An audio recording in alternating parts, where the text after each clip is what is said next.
నల్లగొండలో SI రాసలీలలు బయటపడ్డాయి. Excise కానిస్టేబుల్తో task force SI Mahender affair పెట్టుకున్నాడు. రెడ్ హ్యాండెడ్గా ఆయన భార్య పట్టుకుంది. దీంతో ఎస్ఐ భార్య కానిస్టేబుల్ వసంత కాల్ రికార్డింగ్స్ ఇప్పుడు వైరల్గా మారాయి. భర్తపై ఉన్నతాధికారులకు ఆయన భార్య ఫిర్యాదు చేసింది. పోలీసులు పట్టించుకోకపోవడంతో ఆర్టీవీని ఆశ్రయించింది ఎస్ఐ మహేందర్ భార్య.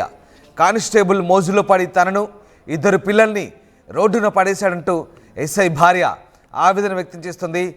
ఎస్ఐ మహేందర్ కానిస్టేబుల్తో ఎఫ్ఐఆర్ నడపడం తన భార్య చాలాసార్లు సర్ది చెప్పే ప్రయత్నం చేసింది. అయితే ఎప్పటికీ వినకపోవడంతో ఉన్నతాధికారులకు కూడా ఫిర్యాదు చేసింది. పోలీసులు పట్టించుకోకపోవడంతో ఏకంగా తానే రంగంలోకి దిగింది, ఆర్టీవీని ఆశ్రయించింది.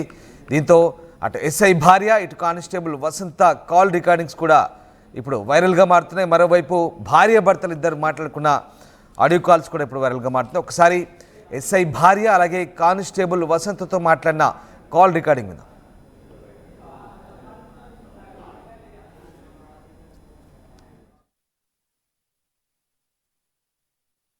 నేను కాపాడుతున్నా ఆయన, నీ చట్టాలనే నువ్వు కాపాడుతున్నావు ఆయన.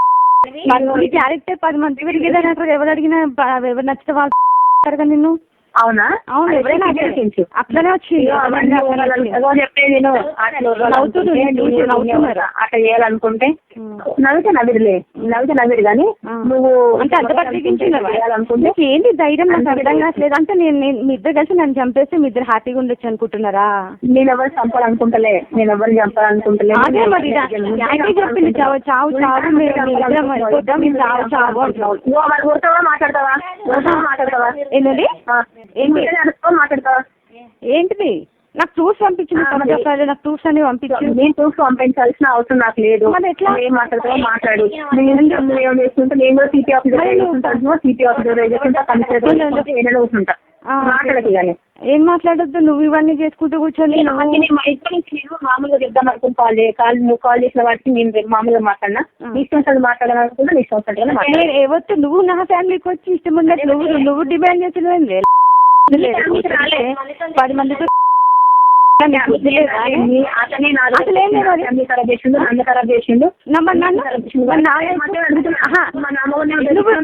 అలవాటే. నీకు ఈయన కాదు, నీకు ఇంకెంత మందిలో నీకు అలవాటు. నాకు ఒక్కడే, నాకు ఒక్కడే.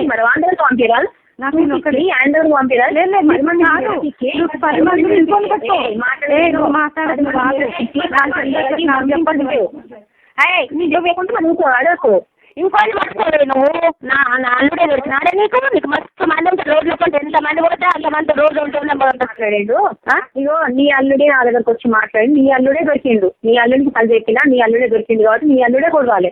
నువ్వు తెలియడానికి నీకు ఇంత ధైర్యం ఉంటే మరి ఫస్ట్ పెళ్లి చేసుకునే దానికి ఎంత ఉండాలి? నేను ఇవ్వట్లేను కదా దాన్ని, నేను ఏమంటలేను కదా. నామగుండ వేసుకొని పోయి అనలేదేంటి? నామగుండ వేసుకొని పోయి అనలేదేంటి? నామగుండ ఎంత వేసుకొని పోయి ఇంకా నాకు అన్యాయం చేయలేదంటే నామగుండ వేసుకొని ఏడ చెల్తుంది. ఇవన్నీ చెల్లవు. నువ్వు మోసుకొని నీ బతుకు నువ్వు బతుకు. నీ మొగుడు వచ్చితే నీ మొగుడు నీ కోసం ఆరాటపడుతుండు.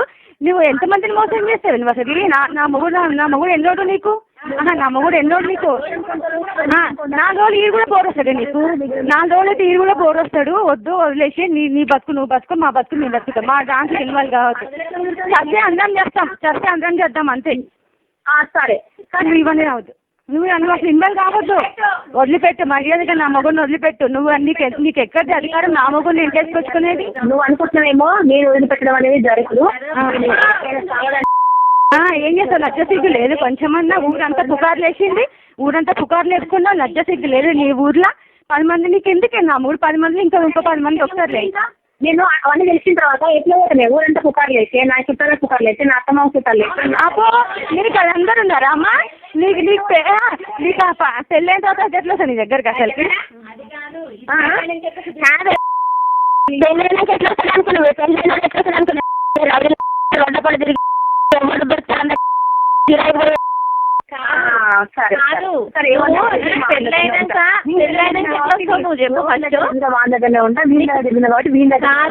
కాదు, నీకు పెళ్ళైనాక ఎట్లా వస్తావు నువ్వు? నేను వదలను అంటున్నావు. పెళ్ళైనాక ఎట్లా వస్తావు? పెళ్ళైనాక ఎట్లా వస్తాను? భార్య ఉన్నాక ఎట్లా వస్తావు? నాకు కాలేదా? నన్ను చేసుకోలేదా? ఎవరు చేసుకున్నావు? నువ్వే వచ్చినావు మన దగ్గరికి, నువ్వే వచ్చినావు. ఎవరు? నువ్వు బాగాలేనా? ఆయన అట్లాంటి వాడు నానే కాదు. అందుకే మీరు నువ్వే వచ్చినావు చెప్పిండు. నువ్వే వచ్చినావు, నువ్వే చెప్పినావు. నేను వచ్చినా కాబట్టి నన్ను తీసుకొచ్చింది కదా నీ దగ్గరికి. ఏంటి? నేను వచ్చినా కాబట్టి నన్ను నీ దగ్గర తీసుకొచ్చింది కదా. నువ్వు చెప్పేది ఒక రకంగా ఉంది, ఆయన చెప్పేది ఒక రకంగా. నువ్వు చెప్పే అన్ని అబద్ధాలు. ఆయన ఇట్లా చెప్పట్లేదు. నువ్వే వచ్చినావంట, నువ్వే గెలికినావంట చెప్తాను. సరే రమ్మని చెప్పు మరి. రండి, ఇద్దరు రండి. రమ్మని చెప్పు. ప్రూఫ్స్ అన్ని ఎట్లా తెలిసేది? నీకేమైనా తెలివి ఉన్నా? ఏం జరిగినావు? జాబ్ చేస్తున్నా అంటున్నావు. ఒక భార్య పెట్టుకొని డైవర్స్ కాకుండా నువ్వు ఎట్లా పెళ్లి చేసుకుంటావు? లీగల్ గా ఎట్లా చెల్తుంది అది? నువ్వు చేసుకుందంట ఎట్లా చెల్తుంది? టీవీలలో చూస్తలేవే? మాట్లాడినావు కదా, మాట్లాడు. నీ కాపాడు. ఎక్సైజ్ కానిస్టేబుల్తో టాస్క్ ఫోర్స్ ఎస్ఐ మహేందర్ ఎఫ్ఐఆర్ను ఆయన భార్య రెడ్ హ్యాండెడ్గా పట్టుకుంది. ఎస్ఐ భార్య కానిస్టేబుల్ వసంత కాల్ రికార్డింగ్స్ ఇప్పుడు వైరల్గా మారాయి. భర్తపై ఉన్నతాధికారులకు ఫిర్యాదు చేసింది ఆ భార్య. పోలీసులు పట్టించుకోకపోవడంతో ఆ టీవీని ఆశ్రయించింది ఎస్ఐ భార్య. కానిస్టేబుల్ మోజులో పడి తనను, ఇద్దరు పిల్లల్ని రోడ్డున పడేశాడంటూ ఎస్ఐ భార్య ఆవేదన వ్యక్తం చేస్తుంది. పద్ధతి మార్చుకోమంటూ తన భర్తతో ఎస్ఐ భార్య మాట్లాడిన వీడియో కాల్ కూడా ఒకసారి విందాం. హలో, నువ్వు గోపలాపల్లిలో ఉన్నావా? లేదు చెప్పు. ఎక్కడున్నావు? ఎక్కడ గర్ల్ ఫ్రెండ్ అని చెప్పి ఆ దగ్గర పిలువామని. ఇంకా మాట్లాడు. హలో, ఏం పేరు? నీ పేరు? నీ పేరేంటి? పేరు ఎందుకు లేదు కానీ అవంతా అంటే ఏం సంబంధం? పేరు ఏం సంబంధం? Wife and husband. ఎప్పుడైంది? చాలా అవుతుంది. అంటే ఎన్నేళ్ళు? 2 years. 2 years అంటే ఎక్కడ? అవన్నీ మీకు అన్ని విషయాలు తెలుసు, నాకు అన్ని విషయాలు తెలుసు. అవంతా వద్దు కానీ. ఏం విషయాలు తెలుసు నాకు? నాకేం తెలుసు అనుకుంటున్నావు నువ్వు? మీకు అన్ని విషయాలు చెప్పిందట కదా. ఏం చెప్పింది ఆయన? ఏంది అసలు? ఎక్కడ మీ ప్రాపర్ ఏంది అసలు? మీది పాప ఉంది, మ్యారేజ్ చేస్తుందని చెప్పిందట కదా. ఏం చెప్పిండు? పాప ఉందని. ఎక్కడ నీ ఏరియా ఎక్కడ చెప్పు? నువ్వేంటి చెప్పు అసలుకి? ఏంది అసలు? నువ్వేం వర్క్? నీవేంటి అసలు? నీ చక్కదనం ఏం చెప్పు నాకు అసలుకి. నాకేం తెలుసు? మ్యారేజ్ అయిందన్న విషయం తెలుసు. ఎవరితో? ఎవరో ఒక అమ్మాయితో మ్యారేజ్ అయిందన్న విషయం అయితే తెలుసు. ఎవరిదో ఒక అమ్మాయి? ఎవరు? ఏంది? ఆయనకి ఇంతమందికి మ్యారేజ్ అనే విషయం తెలుసు. ఇవన్నీ ఇంటరాగేట్ విషయంగా వాళ్ళు వస్తారు లేదు కానీ మీరు ఉన్నారన్న విషయం నాకు తెలుసు. ఇప్పుడు మీరే అని చెప్పినండే నాకు. మరి నీకు తెలిసి కాదు. ఏంది అసలు? ఇది ఎట్లా చెల్తుంది? ఇదంతా ఎట్లా చెల్తుంది? ఎట్లనో జరిగింది ఇక. జరిగింది అయిపోయింది. ఎట్లా ఎట్లయితుంది? ఇది ఎట్లయితుంది? అయ్యేదే ఉంటది. ఇంకా ఏంటి? ఏం లేదు. హలో, నువ్వు గోపలాపల్లిలో ఉన్నావా? లేదు చెప్పు. ఎక్కడున్నావు? ఎక్కడ గర్ల్ ఫ్రెండ్ అని చెప్పి ఆ దగ్గర పిలువామని. ఇంకా మాట్లాడు. హలో, ఏం పేరు? నీ పేరు? నీ పేరేంటి? పేరు ఎందుకు లేదు కానీ అవంతా అంటే ఏం సంబంధం? పేరు ఏం సంబంధం? Wife and husband. ఎప్పుడైంది? చాలా అవుతుంది. అంటే ఎన్నేళ్ళు? 2 years. 2 years అంటే ఎక్కడ? అవన్నీ మీకు అన్ని విషయాలు తెలుసు, నాకు అన్ని విషయాలు తెలుసు. అవంతా వద్దు కానీ. ఏం విషయాలు తెలుసు నాకు? నాకేం తెలుసు అనుకుంటున్నావు నువ్వు? మీకు అన్ని విషయాలు చెప్పిందట కదా. ఏం చెప్పింది ఆయన? ఏంది అసలు? ఎక్కడ మీ ప్రాపర్ ఏంది అసలు? మీది పాప ఉంది, మ్యారేజ్ చేస్తుందని చెప్పిందట కదా. ఏం చెప్పిండు? పాప ఉందని. ఎక్కడ నీ ఏరియా ఎక్కడ చెప్పు? నువ్వేంటి చెప్పు అసలుకి? ఏంది అసలు? నువ్వేం వర్క్? నీవేంటి అసలు? నీ చక్కదనం ఏం చెప్పు నాకు అసలుకి. నాకేం తెలుసు? మ్యారేజ్ అయిందన్న విషయం తెలుసు. ఎవరితో? ఎవరో ఒక అమ్మాయితో మ్యారేజ్ అయిందన్న విషయం అయితే తెలుసు. ఎవరిదో ఒక అమ్మాయి? ఎవరు? ఏంది? ఆయనకి ఇంతమందికి మ్యారేజ్ అనే విషయం తెలుసు. ఇవన్నీ ఇంటరాగేట్ విషయంగా వాళ్ళు వస్తారు లేదు కానీ మీరు ఉన్నారన్న విషయం నాకు తెలుసు. ఇప్పుడు మీరే అని చెప్పినండే నాకు.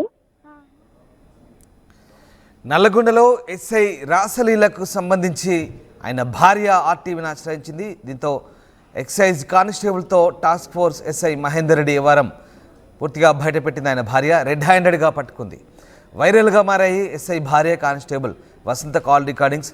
భర్తపై ఉన్నతాధికారులకు ఆమె ఫిర్యాదు చేసింది. అయినా పోలీసులు పట్టించుకోకపోవడంతో ఆ టీవీని ఆశ్రయించింది. కానిస్టేబుల్ మోజులో పడి తనను, ఇద్దరు పిల్లల్ని రోడ్డున పడేశారంటూ ఎస్ఐ భార్య ఆవేదన వ్యక్తం చేస్తుంది. మా కరెస్పాండెంట్ రమేష్ జైన్ అయ్యారు. రమేష్, నల్లగొండలో ఓ ఎస్ఐ అలాగే ఎక్సైజ్ కానిస్టేబుల్ ఎఫ్ఐఆర్ ఇప్పుడు ఆయన కుటుంబానికి ఇబ్బందికరంగా పరిణమించింది. దీనికి సంబంధించి ఉన్నతాధికారులు ఏం చెప్తున్నారు? రైట్, మనం వరుస ఘటనలు కూడా చూస్తున్నాం. పోలీస్ డిపార్ట్మెంట్ లో ఈ విధంగా అక్రమ సంపదలతో ఎంతో మంది కూడా ఒక బాధ్యత గల హోదాలో ఉండాల్సినటువంటి డిపార్ట్మెంట్ వారు ఈ విధంగా ఇబ్బంది పెడుతున్నటువంటి పరిస్థితి కనిపిస్తుంది. తాజాగా మనం చూసినట్లయితే నల్గొండ టాస్క్ ఫోర్స్ ఎస్ఐగా పనిచేస్తున్నటువంటి మహేందర్ తన భార్యని కాదని కూడా మరొక వివాహితతో కూడా అక్రమ సంబంధం పెట్టుకొని ఉంటున్నారని కూడా ఆ భార్య జ్యోతి ఆత్మీని ఆశ్రయించింది అని చెప్పొచ్చు. తనకు 3 పిల్లలు కూడా ఉన్నారని, అయితే గత 2 ఏళ్ల నుంచి కూడా తనని చూడకుండా తన కాకుండా కూడా మరొక వివాహితతో కూడా ఉంటున్నారని, అదేవిధంగా మనం ఫోన్ సంభాషణను కూడా చూడడం జరిగింది. ఆ భర్త మహేందర్ మాట్లాడడం కానీ, అదేవిధంగా వివాహిత ఆమె ఎక్సైజ్ కానిస్టేబుల్ గా పనిచేస్తుంది వసంత, వాళ్ళిద్దరు కూడా ఈ జ్యోతితో మాట్లాడినటువంటి సంభాషణ కూడా చూడడం జరిగింది. తనకు పెళ్ళయింది, ఇది ఇల్లీగల్ అని తెలుసు, అయినా కానీ తప్పనటువంటి పరిస్థితిలో కూడా మేము కలిసి ఉంటున్నాము, అది అలా జరిగిపోయిందని కూడా భార్యకు చెప్తున్నటువంటి పరిస్థితి. కానీ అదేవిధంగా మరొక వివాహిత మహిళ ఎవరైతే ఉన్నారో ఆ వసంత కూడా అదే విధంగా చెప్తుంది, మేమిద్దరం కూడా కలిసి ఉంటున్నాము, కావాలంటే మీరు కూడా వచ్చి కలిసి ఉండండి అని చెప్తున్నారు. కానీ మొత్తం మీద జ్యోతి మాత్రం గత కొంతకాలం నుంచి కూడా ఈ విషయాన్ని ఎవరికి కూడా బయటికి చెప్పుకుంటే పరువు పోతుందని కూడా ఇంతవరకు మీడియాకి కానీ బయటికి కానీ ఎవరికి చెప్పినటువంటి పరిస్థితి అయితే లేదు. ఉన్నతాధికారులను కూడా ఆశ్రయించడం జరిగింది, డీజీపీకి కూడా ఫిర్యాదు చేయడం జరిగింది, తనకు న్యాయం చేయాలని కూడా చేస్తున్నారు. తనకు అంతా కూడా సిస్టర్స్, మేమంతా కూడా 3 సిస్టర్స్, అన్నదమ్ములు కూడా లేరు, తన ఫాదర్ కూడా ఇటీవలే చనిపోయాడు, ఈ బాధతోనే చనిపోయారని చెప్తున్నారు. జిల్లా హెడ్ క్వార్టర్ లోనే పనిచేస్తున్నారు, ఎస్ఐగా పనిచేస్తున్నటువంటి వ్యక్తి తనను కాకుండా నల్గొండలోనే అక్కడ ఒక ఇల్లు కూడా తీసుకోవడం జరిగింది. మనం ఫొటోస్ కూడా చూస్తున్నాం. మరొక ఇల్లు కూడా ఆమె పేరిట కట్టించడం జరిగింది. తన 3 పిల్లలము మేము అంతా కూడా ఒంటరిగా మా తల్లిదండ్రుల వద్దనే ఇక్కడే ఉంటున్నాము, తమకు న్యాయం చేయాలని కూడా కన్నీళ్లు పెట్టుకుంటున్నటువంటి పరిస్థితి అయితే కనపడుతుందని చెప్పొచ్చు. ఇదే విషయంపై జిల్లా ఎస్పీని, జిల్లా కలెక్టర్ని కూడా ఆశ్రయిస్తానని చెప్తుంది. 2 సంవత్సరాలు అవుతుంది, 2 సంవత్సరాల నుంచి కూడా తన మాట్లాడతలేదు, తన ఫోన్ ని కూడా బ్లాక్ లిస్ట్ లో పెట్టడం జరిగిందని కూడా చెప్పడం జరిగింది. ముందు ఏదైతే ఉన్నారో గతంలో ఇతను పనిచేసినప్పుడు కూడా ఇంటికి సరిగా వచ్చేవారు కాదని, ఎప్పుడు అడిగినా కానీ బయట డ్యూటీలలో ఉన్నట్లు కూడా చెప్పడం జరిగిందని తెలిసింది. తర్వాత విషయం తెలుసుకొని కూడా ఈ విధంగా ఏంటని కూడా ఫోన్ లో ప్రదర్శించిన కానీ తను మరొక వివాహితతో కూడా ఇలా ఉండాల్సి ఉంది, పెళ్లి కూడా చేసుకున్నాను, బిడ్డ కూడా ఉంది, తన కూతురు కూడా ఉందని కూడా చెప్పడం జరిగింది. అయితే తనకు విడాకులు ఇవ్వకుండానే, తనకు డైవర్స్ ఇవ్వకుండానే మరొక పెళ్లి ఎలా చేసుకుంటామని కన్నీళ్లు పెట్టుకున్నా కానీ అదే విధమైనటువంటి సమాధానం చెప్తున్నారు, బయటికి చెప్పుకోలేనటువంటి పరిస్థితి ఉంది. తీరా ఇంతవరకు కూడా న్యాయం జరగకపోతే ఆమె చూసి కూడా ఆ టీవీతో ఎక్స్క్లూజివ్ గా మాట్లాడడం జరిగింది. జిల్లా ఎస్పీని, కలెక్టర్ని కూడా ఆశ్రయిస్తానని చెప్తుంది. జ్యోతి తనకు న్యాయం చేయాలని కూడా డిమాండ్ చేస్తున్నటువంటి పరిస్థితి అయితే కనపడుతుంది. Ramdas. Right, yes, thank you Ramesh. So police శాఖలో విధి నిర్వహణలో రాణించాల్సినటువంటి పోలీసులు ఇలా దిగజారుతున్నారు. అక్రమ సంబంధాలు, వివాహేతర సంబంధాలతో రచ్చకెక్కుతున్న పరిస్థితి. ఇప్పటికైనా పోలీస్ శాఖ ఉన్నతాధికారులు దీనిపై దృష్టి సారించాల్సిన అవసరం ఉందంటూ అభిప్రాయాలు వ్యక్తమవుతున్నాయి. ముఖ్యంగా తమ దగ్గరకు వచ్చే కొంతమంది బాధితులను కూడా వదిలిపెట్టిన పరిస్థితి కొన్ని చోట్ల. కొంతమంది పోలీసులు ఇలాంటి ఘటనలకు పాల్పడుతున్నారు. ఇక విడాకులని ఒకరు, లేదా అక్రమ సంబంధాలు లేక వివాహేతర సంబంధాలు, కింది స్థాయి ఉద్యోగులతో రాసలీల్లో ఇలాంటి ఘటనలు తరచుగా చోటు చేసుకుంటున్నాయి. పోలీస్ శాఖలో వీటిపై ఉన్నతాధికారులు దృష్టి